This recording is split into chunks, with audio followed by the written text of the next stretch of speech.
Sa ngalan ng Ama at ang Anak at ang Espiritu Santo, Amen. sumainyo ang Panginoon. At sumaiyo rin. Mga kapatid, nasa ikatatlo na tayong linggo sa panahon ng Kwaresma. Sa misang itong ating dinadaluhan, tayo naway pagpalain ng Diyos habang ating inihahandog ang ating sarili kay Jesus kasama ang ating mga pangailangan o intention. Ating espesyal na ipagdasal ang mga nagpamisa. Sila'y kilala ng Diyos. Alam ng Diyos ang kanilang kahilingan. Ang pagpapamisa nawa nila ay magdulot sa kanila ng pagpapala. Ano man ang kanilang kahilingan, pakinggan nawa tayo ng Diyos para sa pagbigyan sa kanilang mga intention. Ating espesyal na ipagdasal din ang kapayapaan sa buong daigdig, ang pagtigil ng digmaan, lalo na sa Middle East sa mga panahong ito. Ating hilingin sa Diyos na sana'y ang kanyang kapangyarihan ay manaig upang patahimikin ang giyera sa panahong ito nagaganap ngayon. Ang mga may sakit ating ipagdasal, sana'y sila'y gumaling, at ang mga intention ng mga sumusubaybay sa atin palagian sa misa sa pamamagitan ng Facebook page ng Parish of Santa Rita atin ding itinataas sa Diyos. Sila naway pagpalain ng Diyos sa kanilang pakikiisa sa misa. Humingi muna tayo ng tawad sa Diyos para maging marapat gumanap sa banal na pagdiriwang. Inaamin ko sa makapangyarihang Diyos at sa inyo, mga kapatid, na lubha akong nagkasala sa isip, sa salita, sa gawa, at sa aking pagkukulang. Kaya isinasamo ko sa mahal na Birheng Maria, sa lahat ng mga anghel at mga banal, at sa inyo, mga kapatid, na ako'y ipanalangin sa Panginoong ating Diyos. Kawaan tayo ng makapangyarihang Diyos, patawarin tayo sa ating mga kasalanan, at patubayan tayo sa buhay na walang hanggan. Amen.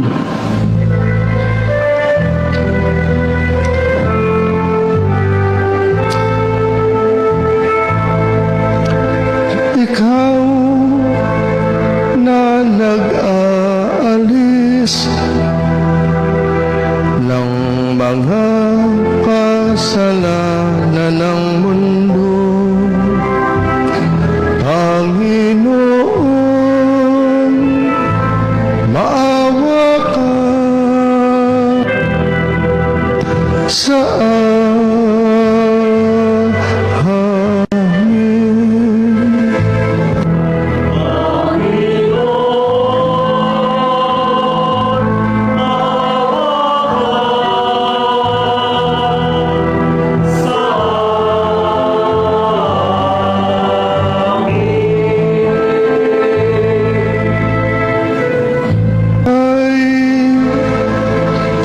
tagahilom namin makasalanan, O Kristo, maawa ka sa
manalangin tayo.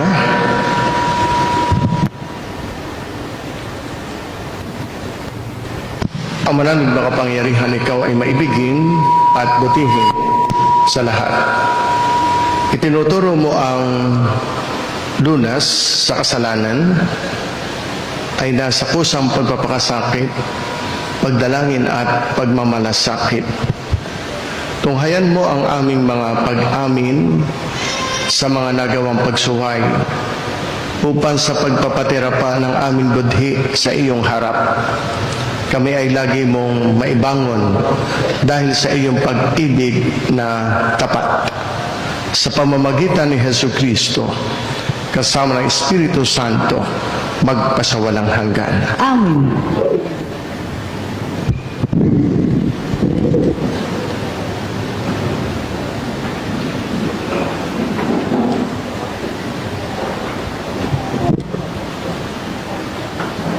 Pagbasa mula sa aklat ng Exodo. Noong mga araw na iyon, talagang uhaw na ang mga Israelita. Kaya sinumbatan nila si Moses. Inalis mo ba kami sa Ehipto para patayin sa uhaw, pati mga anak namin at mga hayop? Kaya taimtim na nanalangin si Moses sa Panginoon. Ano ang gagawin ko sa mga taong ito? Ibig na nila akong batuhin. Sumagot ang Panginoon, magsama ka ng ilang pinuno ng sambahayan ng Israel at mauna kayo sa mga Israelita. Dalhin mo ang iyong tungkod na inihampas mo sa ilog at lumakad na kayo. Hihintayin ko kayo sa ibabaw ng malaking bato sa Horeb.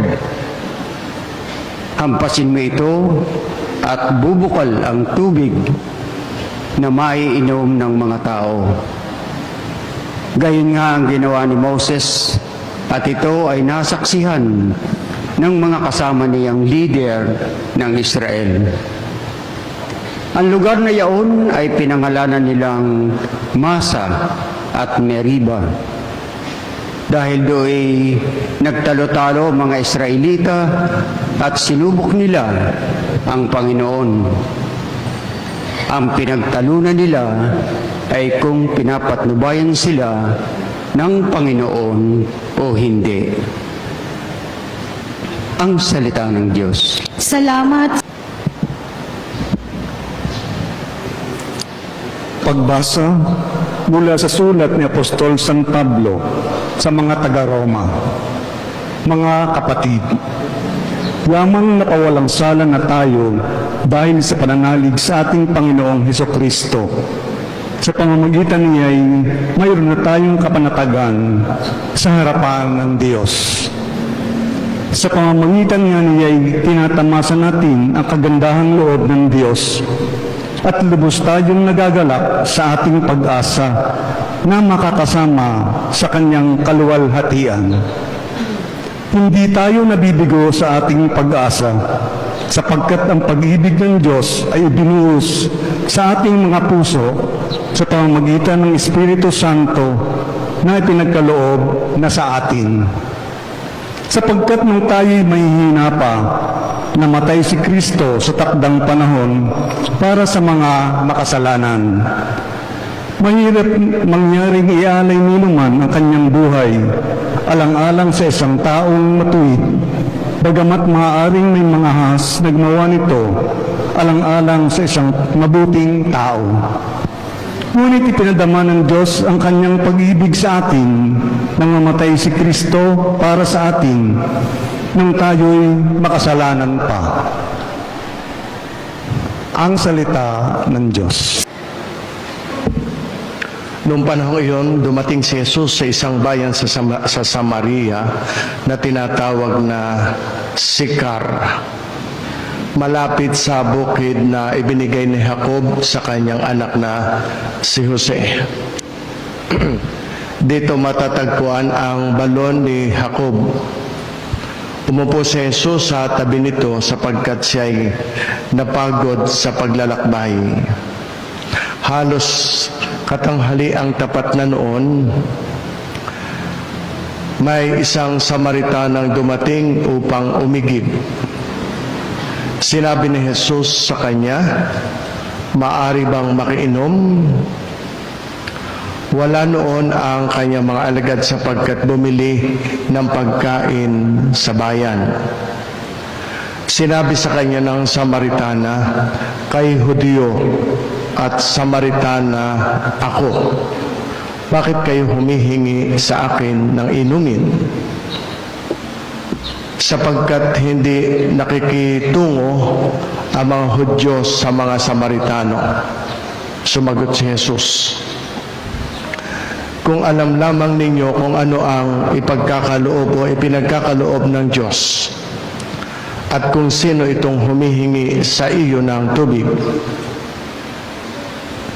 marahil ay kayo ang hihingi sa Kanya, at kayo na may bibigyan niya ng tubig na nagbibigay buhay." "Ginoo," wika ng babae, "malalim ang balong ito at wala man lamang kayong panalok. Saan kayo kukuha ng tubig na nagbibigay buhay? Higit pa ba kayo kaysa aming ninonong si Jacob na nagbigay sa amin ng balong ito? Uminom siya rito, pati ang kanyang mga anak at ang kanyang mga hayop." Sumagot si Jesus, "Ang umiinom ng tubig na ito ay muling mauuhaw. Ngunit ang uminom ng tubig na ibibigay ko ay hindi na muling mauuhaw. Ito'y magiging isang bukal sa loob niya, babalong at magbibigay sa kanya ng buhay na walang hanggan." Sinabi ng babae, "Ginoo, kung gayon po'y bigyan ninyo ako ng tubig na sinasabi ninyo, nang hindi na ako mauhaw, ni pumarito pa upang sumalok. Umuwi ka at isama mo rito ang iyong asawa," wika ni Jesus. "Wala po akong asawa," sa wika ng babae. "Tama ang sinabi mong wala kang asawa," tugon ni Jesus, "sapagkat 5 ang iyong naging asawa at kinakasama mo ngayon, at ang kinakasama mo ngayon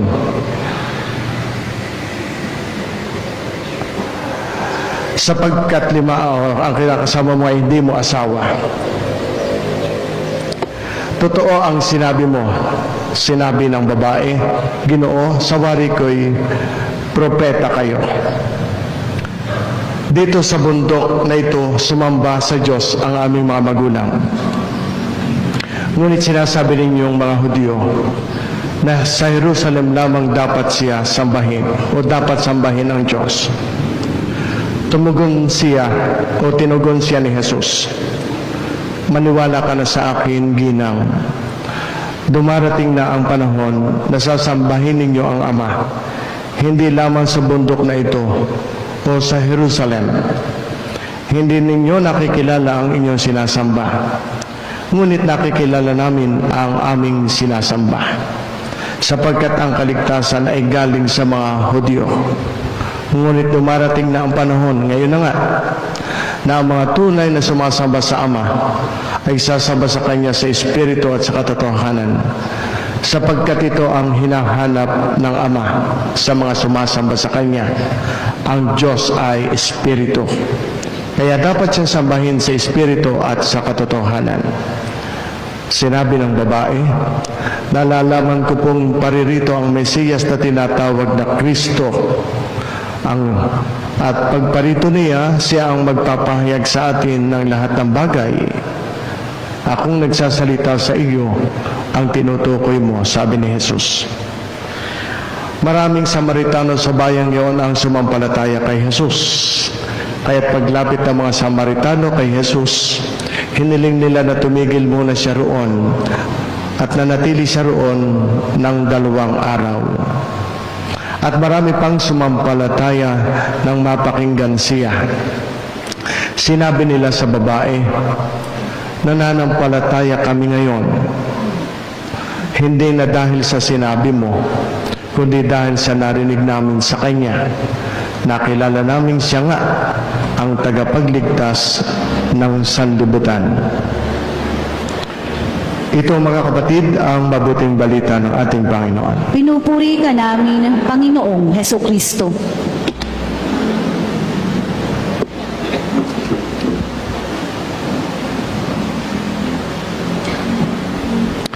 Magandang umaga po sa inyo lahat. Magandang umaga din po, Father.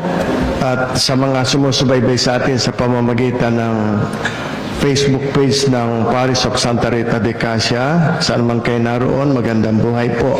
Lagi nawa kayong alagaan at pagpalain ng Diyos kayo, pating kayong lahat na kayong sumisimba. Tingnan natin kung paano ang Diyos ay nagtuturo sa atin. Paano siya nangangaral, paano siya nagsasalita. Sa pamamagitan ng mga pagbasa na ating napakinggan ngayong ikatatlong linggo sa panahon ng Kwaresma. Ang uhaw ay karanasan nating lahat. Nakakaranas tayo nito. Hindi lamang ito, subalit ito hindi lamang uhaw sa tubig. Maaring tayo ay uhaw sa pag-ibig. Malawak po ang uhaw. Uhaw sa pag-asa. Uhaw sa ano ba talaga ang kahulugan ng buhay. Sa kahulugan ng buhay, yon ay bunga ng kawalan at hilaw na pagkilala sa Diyos. Ang mga nabanggit na huling uhaw. Sapagkat ang Diyos ang pinagmumulan ng pag-ibig, ng pag-asa, at kung ano-ano pa na kung minsan nawawala sa tao. Totoo yung sinasabi ng isang manunulat, the deepest thirst of human heart is not for water, but for God. Sa unang pagbasa, binasa sa atin ni Brother Ed Acorda, ipinakita at narinig natin ang tungkol sa pagkauhaw ng Israel. Ang bayang ng Israel ay naglalakbay sa disyerto at sila'y masyadong nauhaw. Sila'y nagreklamo kay Moises na silang tagapag-akay nila patungo sa lupang pangako, siyang head. At halos sila'y mawalan na ng tiwala sa Diyos. At ang kanilang tanong, kasama nga ba natin ang Diyos? Nasa gitna ba natin ang Panginoon o wala? Mga kapatid, hindi ba ganito rin tayo kung minsan kapag tayo may problema, nako-question natin, buhay ba ang Diyos? Kapag tayo may sakit, kapag tayo may nakakaranas ng kahirapan, parang naghahanap tayo ng Diyos. Parang tinatanong natin, nasaan ka ba? Ngunit kahit nagreklamo ang mga Israelita, hindi naman sila iniwan ng Diyos. Talagang pinabukal niya mula sa bato ang masaganang agos ng tubig. God's mercy flows even when our faith runs dry. Naroon pa rin ang Diyos. Kahit mahina ang ating pananampalataya, patuloy pa rin dumadaloy ang habag, ang awa at ang pag-ibig ng Diyos. Walang makapipigil sa tuluyang pagdaloy ng pagmamahal ng Diyos sa tao. Kaya nga ang sabi sa Salmo, ginawit sa atin ni Joshua de Guzman, tayo ay lumapit sa Panginoon. Tayo ay lumapit sa ating Panginoon. Yan, lumapit. At sinabi niya ang napakagandang katotohanan ito. Habang tayo'y makasalanan pa, habang tayo ay mahihina, namatay si Kristo para sa atin. Na ang ibig sabihin, sa kabila ng ating mga kahinaan at pagkakasala, minamahal pa rin tayo ng Diyos. Walang makapipigil sa daloy ng pag-ibig ng Diyos sa atin. And God does not love us because we are good. We are actually unlovable. Pero ginawa niya tayong good sa pamamagitan ng kanyang pag-ibig. At ang pag-ibig ng Diyos ay bumabago sa atin, sa tao. Sa banal na ebanghelyo ng mga ating napakinggan, isang babae, Samaritana, pumunta sa balon upang umigib ng tubig. Nakatagpo niya doon si Jesus. Kung inyong papansinin at napansin, merong parehong tema, pagkauhaw. Sa unang pagbasa, uhaw ang mga Israelita sa disyerto. At sa Ebanghelyo, nadoon ang babae. Umiigib, pahiwatig ng uhaw. Pero binigyan din doon na ang uhaw ay hindi lamang pisikal. Maaring ito'y pangkaluluwang pagkauhaw. At ito ang binibigyan ng diin sa banal na kasulatan ngayon. Ang tunay na mensahe ni Jesus ay ito, hindi lamang tubig ang kailangan ng tao, kundi higit pa sa tubig ay ang Diyos. Sinabi ni Jesus, ang iinom ng tubig na ibibigay ko ay hindi na mauuhaw kailanman. Ang babae ay may malalim na uhaw sa kanyang buhay. May 5 asawa, subalit hindi naranasan ang ganap ng pag-ibig, kaya nakalima.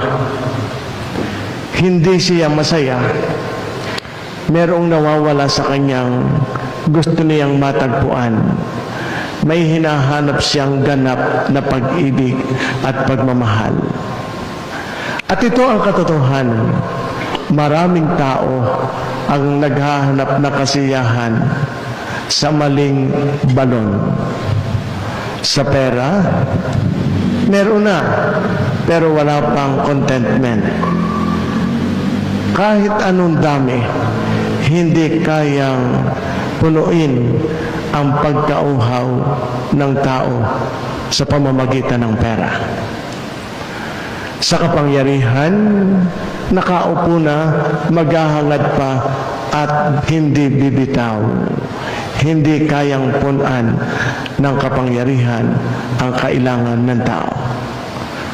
Sa relasyon at maging sa kasikatan, uhaw, maling balon ang pinaghahanapan ng tubig na kanyang hinahanap. Ngunit sabi nga ng isang magandang pahayag, you can drink from many wells in life, but only Christ satisfies the soul. Si Jesus lamang ang tubig na nagbibigay buhay. Na kapag iyong natagpuan, ay sasabihin natin sa ating sarili, ang palasak na katagang, wala ka nang hahanapin pa. Na iyon ang halos banggitin ng Samaritana nang makita, matagpuan, makilala at sumampalataya siya kay Jesus. Wala ka nang hahanapin pa. Hindi na ako kailangan pang bumalik sa balong ito. Ang pinakamagandang bahagi ng Ebanghelyo ay yung ang babaeng Samaritanang ito ay nagbago matapos makilala si Jesus. Yun ng katagang iyon, mga katagang iyon, nabanggit halos niya. Iniwan niya ang kanyang banga at tumakbo sa bayan upang sabihin, halina kayo, tingnan ang isang taong nagsabi sa akin ng lahat ng aking ginawa. Ipinakilala si Jesus ng Samaritana. Kapag naranasan ng tao ang pag-ibig ng Diyos, hindi niya kayang makapagwalang imik. Hindi natin kayang manahimik. Naranasan ng Samaritana, umalis siya sa balon ng makamundong pagkauhaw at ipinakilala ang nagbibigay buhay na tubig, si Jesus. Na ito'y bahagi din at patungkol din sa binyag na ating tinatanggap si Jesus samantalang ito'y ginaganap sa atin. Sabi nga ng isang napakagandang linya, when you truly encounter Christ, and you encounter Christ every time you attend Mass, Sa tuwing kayo'y nakikinig, basta't hindi lamang lumalampas sa kabilang tenga, when you truly encounter Christ, silence becomes impossible. Ang tunay na karanasan kay Kristo ay nagdadala sa tao sa isang misyon. Ang misyon not necessarily pangangaral, kundi pagsisikap maging mabuti sa ating buhay. Kaya nga, ang pinakapangkalahatang aral nito para sa ating lahat, tayo ay nauuhaw tulad ng Israelita sa disyerto. Mahal tayo ng Diyos kahit makasalanan tayo, sabi ni San Pablo sa second reading. At si Jesus ang nagbibigay ng tubig na nagbibigay buhay na walang hanggan, naranasan ng Samaritana. Only God can fill the emptiness of the human heart. Sabi ni San Agustin minsan, totoo, our hearts are restless until they rest in you. Ang puso ng tao'y hindi matatahimik hanggat hindi nito natatagpuan ang Diyos. At kapag lumapit tayo sa Kanya, katulad ng ginagawa niyo ngayon, matutuklasan natin ang katotohanan ito. The water Christ gives does not only quench thirst, it transforms lives. Tayo po'y tatayo. Sumasampalataya ako Jesus Spirit, iisang anak ng Diyos, Panginoon nating lahat. Nagkatawang tao siya, lalang ng Espiritu Santo. Ipinanganak ni Santa Mariang Birhen. Pinagpakasakit ni Poncio Pilato. Ipinako sa krus na matay inilibing. Taog sa kinaroroonan ng mga yumao. Nang may 3 araw, nabuhay na maguli. Umakyat sa langit. Naluluklok sa kanan ng Diyos, amang makapangyarihan sa lahat. Doon magmumulang paririto at hukom sa nangabubuhay at nangamatay na tao. Sumasampalataya naman ako sa Diyos Espiritu Santo, sa banal na simbahang Katolika, sa kasamahan ng mga banal, sa kapatawaran, buhay, at sa buhay na walang hanggan. Amen. O Diyos, dinggin mo ang dalangin ng iyong sambayanan. Isugo mo ang iyong espiritu upang panibaguhin ang aming buhay. Hinihiling namin ito sa pamamagitan ni Kristong aming Panginoon. Amen. Pagpalain nawa kayo ng Diyos. Manalangin kayo mga kapatid upang itong ating paghahain ay kalugdan ng Diyos Amang makapangyarihan. Tanggapin nawa ng Panginoon itong paghahain sa iyong mga kamay, sa kapurihan niya at karangalan, sa ating kapakinabangan at sa buong sambayanan niyang banal. Manalangin tayo. Ama naming lumikha, kalugdan mo ang aming paghahain upang ang mga kasalanang naming inihihingi ng kapatawaran sa iyo ay matutuhan din naming ipatawad sa kapwa-tao sa pamamagitan ni Hesu Kristo kasama ng Espiritu Santo magpasawalang hanggan. Amen. Sumainyo ang Panginoon. At sumaiyo rin. Itaas sa Diyos ang inyong puso at diwa. Itinaas na namin sa Panginoon. Pasalamatan natin ang Panginoong ating Diyos. Marapat na siya ay Ama pasalamatan. naming makapangyarihan, tunay nga marapat na ikaw ay aming pasalamatan sa pamamagitan ni Hesu Kristo na aming Panginoon. Minarapat mong ang pagtitiis para sa naghihirap ay maging tagapagpahiwatig ng pasasalamat na aming inihahain ngayon sa iyong hapag. Ang iyong anak ay ulirang tagabigay ng pagsasaluhan sa mga nagugutom at mga nauuhaw. Sa pagsunod namin sa giliw mong anak, ang pagkamaawain mo'y aming ginaganap upang ang pag-iimbot ay mapawing lahat sa aming pag-uugali at gawaing binabalak. Kaya kaisa ng mga anghel na nagsisiawit ng papuri sa iyo nang walang humpay sa kalangitan, kami nagbubunyi sa iyong kadakilaan. Gayon din naman, nung matapos ang hapunan, hinawakan niya ang kalis, muli kaniyang pinasalamatan.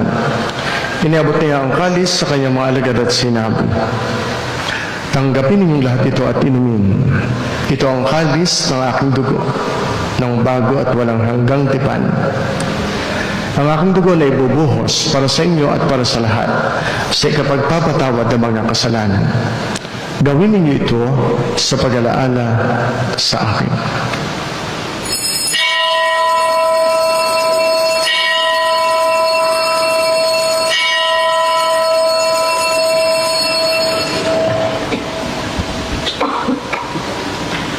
Sama-sama nating ipagbunyi ang misteryo ng ating pananampalataya.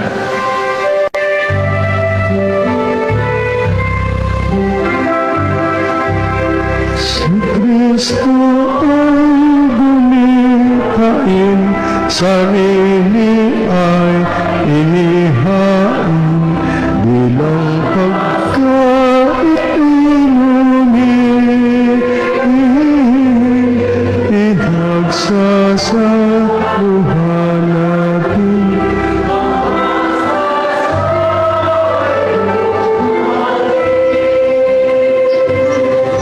Ama, ginagawa namin ngayon ng pag-alaala sa pagkamatay at muling pagkabuhay ng iyong anak. At iniaalay namin sa iyong tinapay na nagbibigay buhay at ang kalis na nagkakaloob ng kaligtasan. Kami nagpapasalamat dahil kami iyong minarapat na tumayo sa harap mo para maglingkod sa iyo. Sinasamo namin kami magsasalo-salo sa katawan at dugo ni Kristo ibabuklod sa pagkakaisa sa pamamagitan ng Espiritu Santo. Amalingapin mo ang iyong simbahang laganap sa buong daigdig.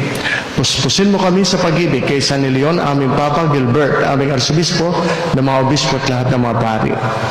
Alalahanin mo rin ang mga kapatid naming nahimlay na may pag-asang sila'y muling mabubuhay, hindi ng lahat ng mga pumanaw. Kaawaan mo sila at patuloyin sa iyong kaliwanagan. Kaawaan mo at pagindapatin kaming lahat na makasalo sa iyong buhay na walang wakas. Kaisa na mahal na Birheng Maria, Ina ng Diyos, ni San Jose na kanyang kalinis-linisang esposo. Kaisa ng mga apostol ni Santa Rita ng Cassia, aming patrona, lahat ng mga martir, lahat ng mga banal na namuhay dito sa daigdig ng kalugod-lugod sa iyo. May pagdiwang nawa namin ang pagpupuri sa ikararangal mo sa pamamagitan ng iyong anak na aming Panginoong Hesus Kristo.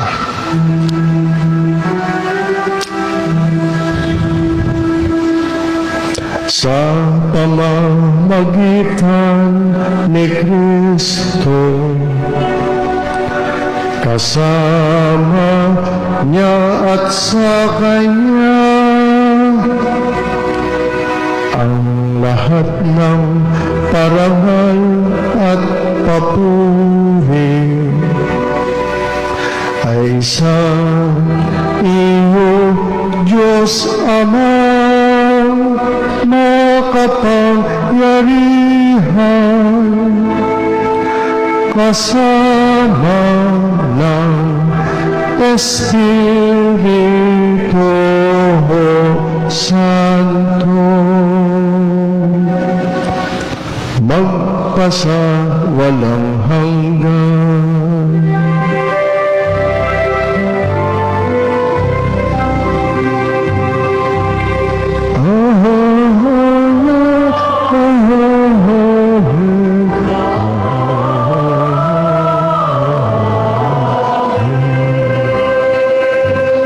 Awitin natin ang panalangin nating mga anak ng Diyos. Mga kapatid, narito si Kristo, ang kordero ng Diyos na nag-aalis ng mga kasalanan ng sanlibutan. Mapapalad ang mga taong inaanyayahan sa kanyang banal na piging. Panginoon, hindi ako karapat-dapat na magpatuloy sa iyo. ngunit sa isang salita mo lamang ay gagaling na ako.